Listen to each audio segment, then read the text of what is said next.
agencies and/or offices of the federal government whose existence you believe to be unconstitutional, and what would you do about it?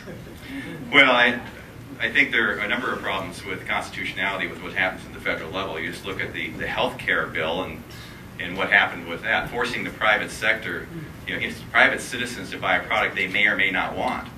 Well, what could be next? If we could be forced to buy a General Motors car because the government owns the car company? Is that next? I mean, you start thinking about, as you start going down this road, I don't believe that's constitutional.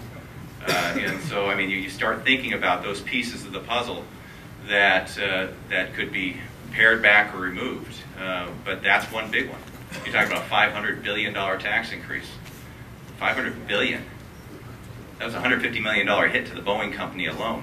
You can replicate that across the state with all the various businesses, and you're talking about tens of thousands of jobs in the state of Washington that will be killed or not created just because of that one, what I think could be unconstitutional act. Okay, thank you. Defund.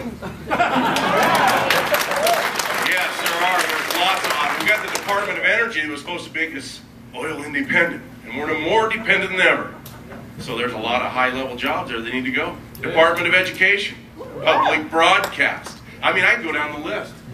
But, it's something that isn't going to happen overnight, and it is something that we're going to have 2/3 of the vote in the House and the Senate to accomplish. That's why 2012 is so important.